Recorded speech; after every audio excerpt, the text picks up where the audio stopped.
নমস্কাৰ বন্ধু বান্ধৱীসকল, YouTube channel অমৃতেশ্বৰ পুত্ৰলৈ আপোনালোকক আকৌ এবাৰ স্বাগতম জনাই আজি এটা অতি মহত্বপূৰ্ণ বিষয়লৈ মই আপোনালোকক অলপ দৃষ্টিপাত কৰিম। বিষয়টোৰ শিৰোনাম হৈছে সনাতন ভিন্ন অন্য কোনোবা ধৰ্মৰ অস্তিত্ব আছে জানো।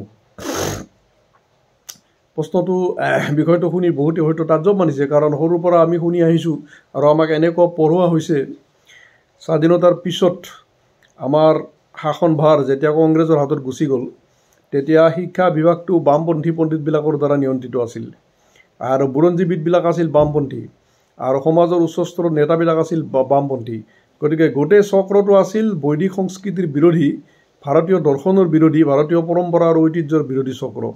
গতিকে এই চক্ৰটোই এনে এটা ধাৰণা স্কুলৰ মাধ্যমত, কলেজৰ মাধ্যমত, ইউনিভাৰ্চিটিৰ মাধ্যমত, পাৰিপাৰ্শ্বিকৰ মাধ্যমত এনে এটা ধাৰণা আমাৰ মগজুত সোমাই দিছিল যে বিশ্বত বিভিন্ন ধৰ্ম, ইছলাম ধৰ্ম, খ্ৰীষ্টান ধৰ্ম, জৈন ধৰ্ম, শিখ ধৰ্ম, অনন্ত কোটি ধৰ্ম আছে, তাৰ ভিতৰত সনাতনো এটা ধৰ্ম, সনাতনটো এটা প্ৰাচীন ধৰ্ম, এনেধৰণৰ শিক্ষা দিয়া হৈছিল। কিন্তু বাস্তৱিক সত্য এইটো কি? বাস্তৱিক সত্য এই কথাটো মই জনাৰ আগতে কেইজনমান বিৰাট বৃহত্তম মহাপুৰুষৰ নাম মই উচ্চাৰণ কৰোঁ, কাৰণ তেওঁলোকৰ পৰাহে মোৰ জ্ঞান চক্ষু খুলি গৈছে আৰু তেওঁলোকেহে মোক বাস্তৱিক সত্যটো বুজাই দিছে। তেওঁলোকৰ ভিতৰত স্বামী বিবেকানন্দৰ নাম মই প্ৰথমতে ল'ম, দয়ানন্দ সৰস্বতীৰ নামটো মই গ্ৰহণ কৰিম, লগে লগে অখিল বিশ্ব গায়ত্ৰী পৰিবাৰৰ প্ৰতিষ্ঠাতা শ্ৰী শ্ৰী ৰাম শৰ্মা আচাৰ্যদেৱৰ নাম স্মৰণ কৰিম, অখণ্ড সংঘৰ প্ৰতিষ্ঠাতা স্বৰূপানন্দ পৰমহংসদেৱৰ নাম স্মৰণ কৰিম, অৱধূত বাবা শিৱানন্দৰ নাম স্মৰণ কৰিম। এইসকল মহাপুৰুষৰ মাধ্যমত আমি যদি বিচাৰ কৰি চাওঁ তেনেহ'লে দেখিম যে সমগ্ৰ বিশ্বত অন্য নালাগে, ভাগৱত শাস্ত্ৰখন চাওক, ভাগৱত শাস্ত্ৰত প্ৰতিটো স্কন্ধতে এই কথাটো প্ৰমাণ পাব যে সমগ্ৰ বিশ্বব্যাপী এসময়ত কেৱল মাত্ৰ আৰ্যাবৰ্ত ভূমি আছিল।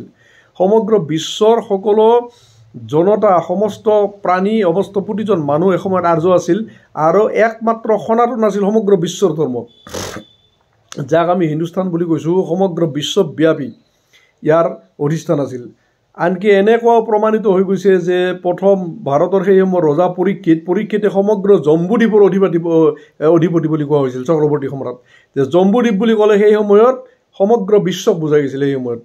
তাৰ পিছত কলিৰ প্ৰভাৱত ধীৰে ধীৰে কি হ'ল, আমাৰ সনাতন ধৰ্মত বিভিন্ন ধৰণৰ কুসংস্কাৰ সোমাই গ'ল। জাতিভেদ, ব্ৰাহ্মণ্যবাদ, অস্পৃশ্যতা ইত্যাদি ইত্যাদি বিভিন্ন বিষয়বিলাক সোমোৱাৰ ফলস্বৰূপে সনাতনে বিভিন্ন দেৱ দেৱীৰ অস্তিত্ব স্বীকাৰ কৰিলে, বিভিন্ন দেৱ দেৱীৰ শ্ৰেষ্ঠত্ব নিকৃষ্টত্ব লৈ বিভিন্ন ধৰণৰ মূল ফালাফালি আৰম্ভ হ'ল। কোন দেৱতা শ্ৰেষ্ঠ, কোন দেৱী নিকৃষ্ট, ব্ৰাহ্মণ শ্ৰেষ্ঠ না শূদ্ৰ শ্ৰেষ্ঠ, বৈশ্য শ্ৰেষ্ঠ না শ্ৰেষ্ঠ, জাতিভেদ, অস্পৃশ্যতা, নানা দেৱ দেৱীৰ অস্তিত্ব, নানা মন্ত্ৰৰ অস্তিত্ব ইত্যাদি ইত্যাদি বিভিন্ন কাৰণত সনাতনে সংকুচিত হৈ আজি ভাৰততো আজি সনাতনৰ অৱস্থা বেয়া হৈ গৈছে। আজি সংখ্যা লঘু হ'বলৈ আজি ভাৰততো বেছি দিন নাই। যে একমাত্ৰ সনাতনেই আছিল এদিন সমগ্ৰ বিশ্বত ধৰ্ম, আৰু এদিন অতি সোনকালে মহাপুৰুষসকলে ভৱিষ্যতবাণী কৰি থৈ গৈছে যে সেই দিনটো বেছি দূৰত নহয় যে একমাত্ৰ সনাতনৰহে অস্তিত্ব থাকিব। চাওক, প্ৰমাণ, জ্বলন্ত প্ৰমাণ আমাৰ হাতত আছে। সনাতন ভিন্ন অন্যৰ যে অস্তিত্ব নাছিল, নাই আৰু নাথাকিব। ইছলাম ধৰ্মৰ ইতিহাস চাওক, ইছলাম ধৰ্মৰ ইতিহাস 3000 বছৰ ইতিহাস। মক্কাত যি সময়ত অধিকাংশ মানুহ আছিল বৰ্বৰত কৰি বৰ্বৰ, সেই সময়ত মক্কা এৰি মদিনালৈ পলাব লগা হৈছিল মহম্মদ জন্মৰ পূৰ্বে সমগ্ৰ বিশ্বৰ বুৰঞ্জী চলাত কৰক, ইছলাম বুলি কোনো ধৰ্মই নাছিল। হয়তো মুছলিম আছিল, কিন্তু ইছলাম বুলি হয়তো কোনো ধৰ্মই নাছিল। গতিকে ইছলাম কিমান বছৰ পুৰণা বুলি প্ৰতিপন্ন হ'ল? 3000 বছৰ। আচ্ছা, আজিৰ পৰা খুব বেছি হয়তো 2000 বা 2500 বছৰ আগতে যীশু খ্ৰীষ্টৰ হয়তো জন্ম হোৱা নাছিল। গতিকে যীশু খ্ৰীষ্টৰ জন্মৰ আগতে জেৰুজালেমত খ্ৰীষ্টান বুলি কোনো ধৰ্মই নাছিল। গতিকে এইটো কথা প্ৰমাণিত হৈ গ'ল যে খ্ৰীষ্টানৰো জন্ম হৈছে তোৰ 2500 বছৰ আগতে। ভগৱান বুদ্ধৰ আগতে বুদ্ধ ধৰ্ম বুলি কোনো শব্দ পৃথিৱীত নাছিল। গতিকে এই কথাটো প্ৰমাণিত হৈ গ'ল যে বুদ্ধদেৱৰ আগতে বুদ্ধ ধৰ্মৰ অস্তিত্ব নাছিল। গুৰু গোবিন্দ সিঙে খালসা পন্থ সৃষ্টি কৰিছিল। শিখ ধৰ্মৰ প্ৰতিষ্ঠাতা বুলি যদিও কোৱা হয় না গুৰু নানকক, কিন্তু আচলতে গুৰু গোবিন্দ সিঙেহে শিখৰ খালসা পন্থা উদ্ভাৱন কৰিছিল। গতিকে গুৰু গোবিন্দ সিঙৰ পূৰ্বে বা নানকৰ পূৰ্বে শিখৰ অস্তিত্ব নাছিল। গতিকে শিখ ধৰ্মৰো আৰম্ভণি আছে। যাৰ আৰম্ভণি আছে তাৰ অন্ত নিশ্চিত। এইটো সৃষ্টিৰ অনাদি অনন্ত অটল নিয়ম। যাৰ জন্ম আছে তাৰ বিনাশ নিশ্চিত। যিহেতু বুদ্ধ ধৰ্মৰ জন্ম আছে, গতিকে তাৰ বিনাশ নিশ্চিত। শিখ ধৰ্মৰ যিহেতু জন্ম আছে, বিনাশ নিশ্চিত। জৈন ধৰ্মৰ আদি পুৰুষ হৈছে কোন? যিজন একেবাৰে প্ৰথম তীৰ্থংকৰ জন্ম হৈছে আমাৰ বৈদিক সনাতন বৈদিক ধৰ্মৰ ব্যক্তি। তেওঁ প্ৰথম তীৰ্থংকৰজনৰ নামটো মই পাহৰিলোঁ, কিন্তু প্ৰথম তীৰ্থংকৰজন আমাৰ সনাতন বৈদিক ধৰ্মৰ ব্যক্তি। তেওঁৰ পিতৃ মাতৃ সকলো বৈদিক। কি কয় ভাগৱতৰ ৩য় না ৫ম স্কন্ধত এই তেওঁৰ নামটো আছে, তেওঁৰ বিষয়ে আছে। মই নামটো মনত পেলাব পৰা নাই। গতিকে জৈন ধৰ্মৰ আদি পুৰুষ হৈছে আমাৰ সনাতনী হিন্দু। বুদ্ধ ধৰ্মৰ আদি পুৰুষ ভগৱান বুদ্ধ, তেওঁ সনাতনী হিন্দু আছিল। তেওঁৰ পিতৃ মাতৃ শুদ্ধোধন মাতৃ মাতৃ সকলো সনাতন বৈদিক ধৰ্মী আছিল, প্ৰমাণিত হৈ গ'ল। আনকি যিটো ধৰ্ম খ্ৰীষ্টান ধৰ্মই আজি সমগ্ৰ বিশ্ব গ্ৰাস কৰিব বিচাৰিছে, তেওঁলোকে হিন্দুত্বকো আনকি চেলেঞ্জ দিছে। সেই যীশুখ্ৰীষ্টৰ জন্ম যে ভাৰতত হৈছিল এই কথাটো প্ৰমাণিত হৈ গৈছে। কাৰণ বাইবেলত এটা কথা লক্ষ্য কৰিব, 12 বছৰ যীশুৰ কোনো ইতিহাস নাই। আৰু এই গৱেষণাৰ দ্বাৰা এই কথাটো ইতিমধ্যে প্ৰমাণিত হৈ গৈছে যে সেই 12 বছৰ যীশুখ্ৰীষ্ট ক'ত আছিল? ভাৰতত আছিল। ভাৰতত সিদ্ধি লাভ কৰিছিল। ভাৰতত সিদ্ধি লাভ কৰি বিশেষ কিছুমান কাৰণত তেওঁ জেৰুজালেমলৈকে যাব লগা হৈছিল। আৰু তাতে গৈ কিনে তাৰে পৰা তেওঁক যেতিয়া অত্যাচাৰ কৰি কিনে গজাল মাৰি কিনে যেতিয়া ক্ৰুচবিদ্ধ কৰিছিল, কিন্তু তেওঁৰ মৰাশটো যিখন কাপোৰেৰে ঢাকি উঠোৱা হৈছিল, সেই কাপোৰখনৰ দ্বাৰা প্ৰমাণিত হৈ গৈছে গৱেষণাৰ দ্বাৰা যে তেওঁক জীৱন্ত অৱস্থাত তেওঁ সমাধি দিয়া হৈছিল। তাৰ পৰা তেওঁ পলাই আহিছিল, পুনৰ ভাৰতত আহি কিনে তেওঁ জীৱন ৰক্ষা কৰি ধৰ্ম প্ৰচাৰ কৰিছিল। আৰু কাশ্মীৰত এতিয়াও তেওঁৰ সমাধি আছে, এতিয়াও কাশ্মীৰত সমাধি আছে। গতিকে যাক যীশুখ্ৰীষ্ট বুলি কোৱা হৈছে, তেওঁ হিন্দু ধৰ্ম আছিল, সনাতনী আছিল, বৈদিক পন্থাত তেওঁ সিদ্ধি লাভ কৰিছিল। তেওঁৰ উপদেশবিলাকৰ লগত বেদৰ উপদেশৰ কোনো ধৰণৰ প্ৰভেদ নাই। ভগৱান বুদ্ধৰ উপদেশৰ লগত যীশুখ্ৰীষ্টৰ উপদেশৰ অহিংসা, সত্য, দয়া, মমতা, পৰ উপকাৰ আদি গোটেই আতিথ্য ধৰ্ম, বিশ্ব আলিংগনকাৰী ধৰ্ম আদি গোটেইখিনি বস্তু ভগৱান বুদ্ধৰ তেওঁ ভাই ককাই। বুদ্ধ হৈছে সনাতনী, বুদ্ধৰ পিতৃ মাতৃ সনাতনী। পিছত যাই কিনে বুদ্ধ নাম লৈছে ৰাজনৈতিক কাৰণত পিছত যাই কিনে জৈন ধৰ্মই জৈন ধৰ্ম নাম ল'লে। জৈন ধৰ্মৰ আদি পুৰুষ তেওঁ সনাতনী, যিজন আদি পুৰুষ জৈন ধৰ্মৰ তেওঁ সনাতনী, তেওঁৰ নামটো মই মনত আনিব পৰা নাই। গতিকে যাৰ জন্ম আছে তাৰ মৃত্যু নিশ্চিত। যিহেতু এই ধৰ্মবিলাকৰ জন্ম আছে, এইবিলাকৰ বিনাশ নিশ্চিত। আৰু অনুকূল ঠাকুৰদেৱে এটা কথা খুব ভাল কথা কৈছে, মোৰ গুৰুদেৱেও কৈছে যে এইবিলাক আচলতে ধৰ্ম নহয়, এইবিলাক একোটা মতবাদহে। খ্ৰীষ্টানৰ বিষয়ে যদি আপুনি বাইবেল যদি ব্যাখ্যা কৰে, বাইবেল ব্যাখ্যা কৰিলে গম পাব যে এইটো এটা মতবাদ।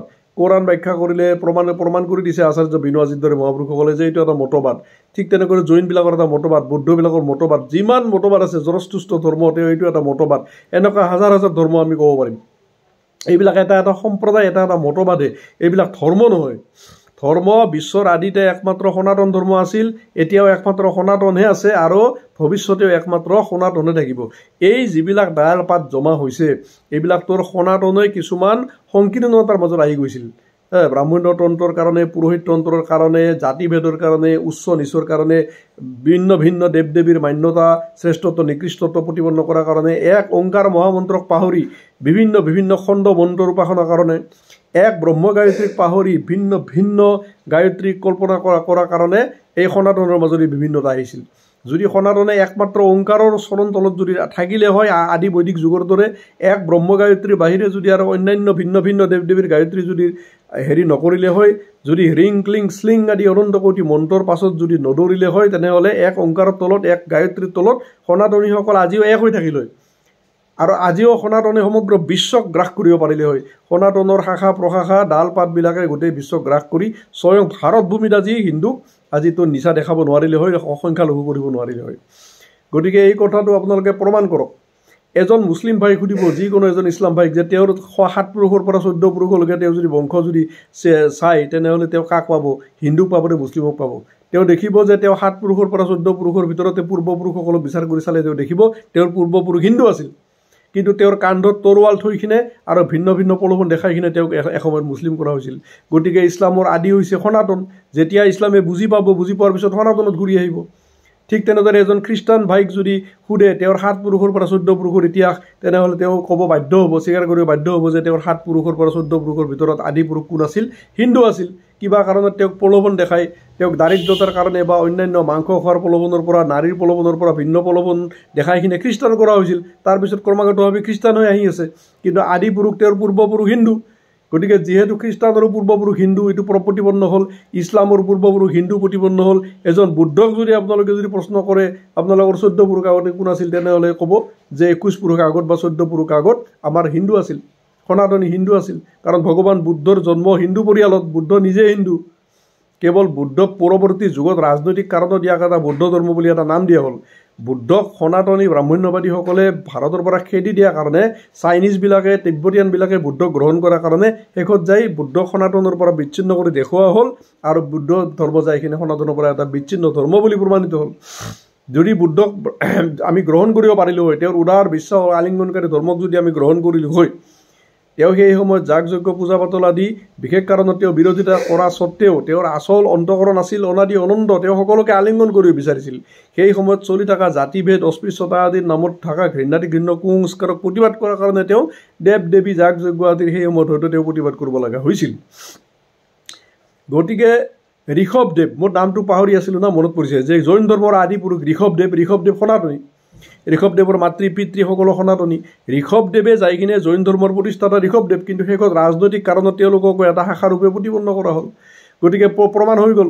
বুদ্ধৰ আদি পুৰুষ যে সনাতনী প্ৰমাণ হ'ল ঋষভদেৱৰ আদি পুৰুষ জৈন ধৰ্মৰ আদি পুৰুষ সনাতনী প্ৰমাণিত হৈ গ'ল খ্ৰীষ্টান ধৰ্ম মূল যে সনাতন ধৰ্ম প্ৰমাণ কৰি দিলোঁ ইছলাম ধৰ্মৰ আদিতে যে কেৱল সনাতনহে আছিল আৰু আজি যিবিলাক ইছলাম বা মুছলিম তেওঁলোকৰ পূৰ্বপুৰুষসকল যে হিন্দু আছিল প্ৰমাণ কৰি দিলোঁ কাৰণ কোনোবাটো ধৰ্ম 2,500 বছৰ আগতে কোনোবাটো ধৰ্ম 3,000 বছৰ আগতে জন্মিছে তেওঁলোক কোনোৱেও অনাদি অনন্ত নহয় অনাদি আৰু অনন্ত হৈছে কেৱল সনাতন বৈদিক ধৰ্ম যাৰ জন্ম নাই যাৰ সূত্ৰবিলাক বৈদিক ঋষিসকলে উচ্চ সমাধি অৱস্থাত সাধনাৰ গগনচুম্বী অৱস্থাত সমাধিৰ দিব্য দৃষ্টি প্ৰজ্ঞাত দৃষ্টিত যাৰ মন্ত্ৰবিলাক দৰ্শন কৰিছিল সেই মন্ত্ৰদ্ৰষ্টা ঋষিসকল মন্ত্ৰদ্ৰষ্টাহে বেদৰ মন্ত্ৰদ্ৰষ্টাহে স্ৰষ্টা নহয় আমাৰ বামপন্থী পণ্ডিতসকলে ঢোল কোবাই প্ৰচাৰ কৰাৰ দৰে ঋষিসকল বেদৰ স্ৰষ্টা নহয় দ্ৰষ্টাহে গতিকে সনাতনেই যে একমাত্ৰ ধৰ্ম এতিয়াও একমাত্ৰ সনাতনে আছে ভৱিষ্যতেও সনাতন থাকিব আদিতো একমাত্ৰ সনাতন আছিল সমগ্ৰ বিশ্ব যে এদিন যে সনাতনী বৈদিক ধৰ্মত যে ওচৰত আহিব এই কথাটো প্ৰতিপন্ন হৈ গ'ল